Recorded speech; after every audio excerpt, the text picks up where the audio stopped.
الحمد لله نحمده ونستعينه ونستغفره ونؤمن به ونتوكل عليه ونعوذ بالله من شرور انفسنا ومن سيئات اعمالنا من يهده الله فلا مضل له ومن يضلل فلا هادي له ونشهد ان لا اله الا الله وحده لا شريك له ونشهد ان سيدنا مولانا محمدا عبده ورسوله اما بعد فاعوذ بالله من الشيطان الرجيم بسم الله الرحمن الرحيم او كالذي مر على قرية وهي خاوية على عروشها قال أنى يحيي هذه الله بعد موتها فأماته الله 100 عام ثم بعثه قال كم لبثت قال لبثت يوما أو بعض يوم قال بل لبثت 100 عام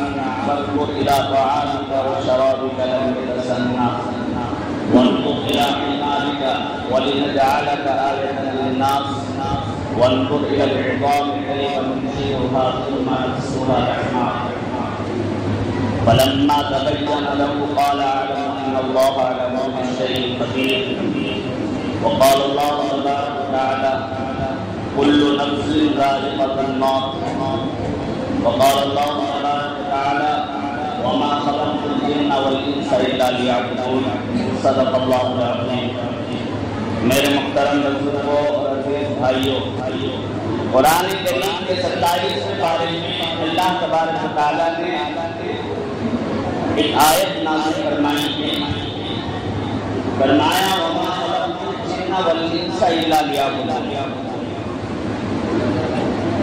کہ انسان کی تخلیق کا مقصد کیا ہے۔ ہمیں اور آپ کو اللہ تبارک و تعالیٰ نے دنیا میں بھیجا ہے، بھیجنے کا مقصد کیا ہے؟ کیا وہ مقصد ہے جس کو ہم اور آپ سمجھتے ہیں کہ دنیا میں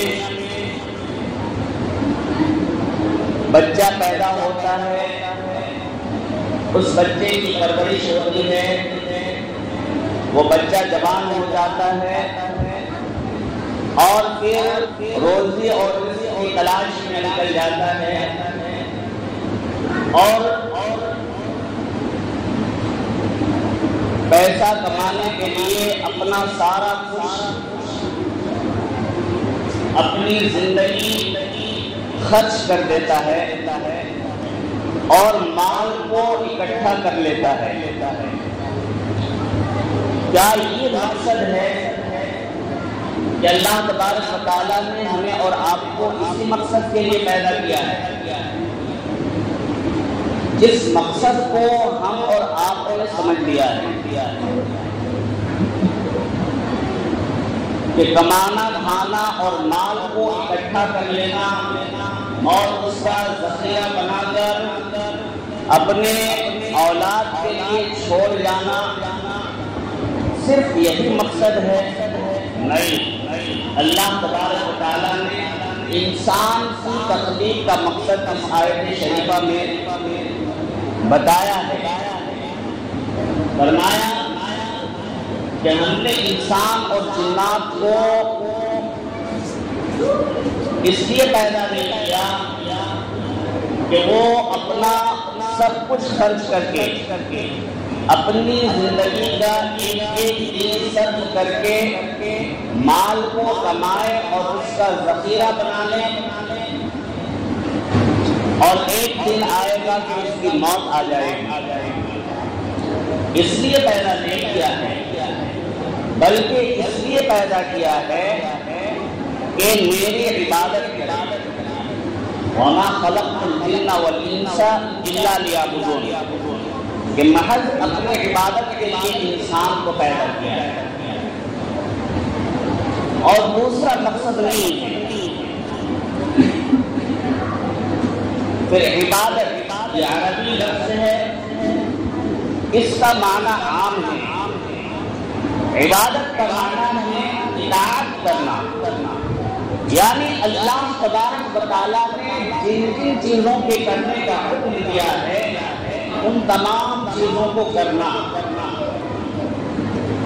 اور جن چیزوں سے منع فرمایا ہے ان تمام چیزوں سے رک جانا، یہ عبادت ہے۔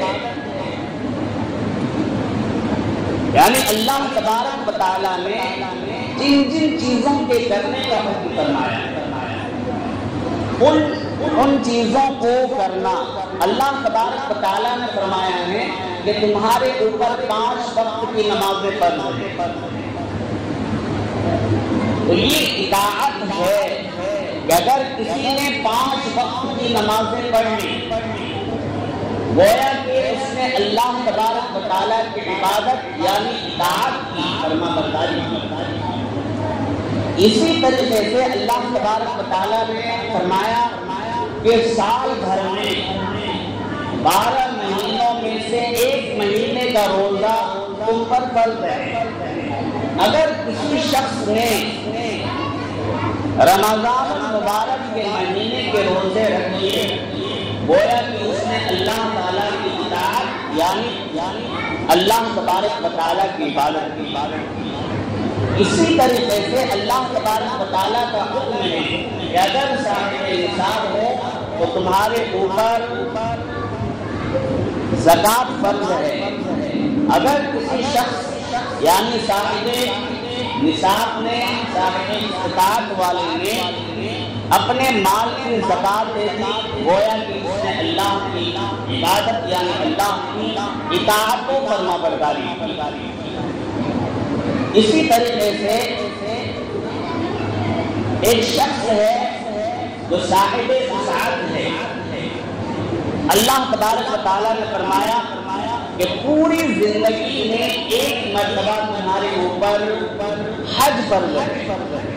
اگر اس شخص نے حج کر لیا تو گویا کہ اس نے اللہ تعالیٰ کی عبادت یعنی اللہ تبارک و تعالیٰ کی اطاعت کو فرما برداری کی۔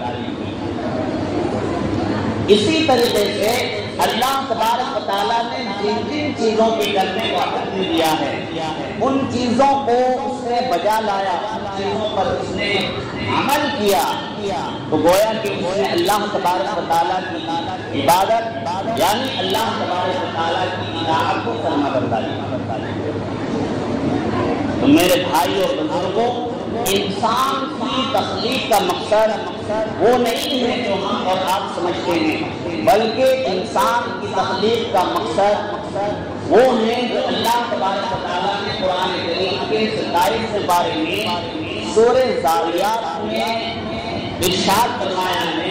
اللہ تبارک و تعالیٰ نے آیت نازل فرما کر ہمیں اور آپ کو بتا دیا کہ میرے بندوں وہ چیز جو تم سمجھ رہے ہو تمہاری تخلیق کا مقصد نہیں ہے، بلکہ وہ ہے جو میں نے اس آیت شریفہ میں تمہیں بتا دیا ہے کہ صرف اللہ تبارک و تعالیٰ کی اطاعت و فرما برداری کرنا۔ انسان کی تخلیق کا مقصد یہ ہے اور جنات کی تخلیق کا مقصد یہ ہے کہ اللہ تبارک و تعالیٰ کی عبادت کرنا۔ اب یہاں سوال ہوتا ہے کہ کیا ہر وقت اللہ عبادت و اطاعت میں مشغول رہیں؟ اگر ایسا ہم کرتے ہیں تو پھر زندگی کیسے گزرے گی؟ تو اللہ تبارک و تعالیٰ نے ایک مکمل دستور حیات اپنے نبی کے ذریعے، چاہے وہ قرآن کریم ہو چاہے وہ احادیث شریفہ ہو، ایک مکمل دستور حیات ہمیں اور آپ کو دے دیا کہ ہر وقت تم عبادت میں مشغول رہ سکتے ہو۔ اگر تم نبی کے طریقے پر چلو گے تو تم ہر وقت میری اطاعت میری عبادت میں مشغول رہ سکتے ہو۔ اللہ کے رسول صلی اللہ علیہ وسلم نے زندگی گزارنے کا طریقہ ہمیں اور آپ کو بتایا۔ اگر ہم اللہ کے رسول صلی اللہ علیہ وسلم کی زندگی کے مطابق اپنی زندگی گزاریں گے تو ہر وقت ہم اللہ کی عبادت میں مشغول رہیں۔ اللہ کے رسول صلی اللہ علیہ وسلم نے ہمیں اور آپ کو وہ تمام چیزیں بتائی ہیں کہ زندگی کس طرح گزارنی چاہیے۔ اللہ کے رسول صلی اللہ علیہ وسلم نے تجارت بھی فرمایا، تجارت کرنے کا طریقہ بتلایا۔ اللہ کے رسول صلی اللہ علیہ وسلم نے زراعت کی، جس طرح اللہ کے رسول صلی اللہ علیہ وسلم نے زندگی گزاری ہے۔ اگر ہم اللہ کے رسول صلی اللہ علیہ وسلم کے بتائے ہوئے طریقے پر زندگی گزاریں گے تو ہر وقت ہم اللہ کی عبادت میں مشغول رہیں گے۔ اس طرح ہماری زندگی بھی گزر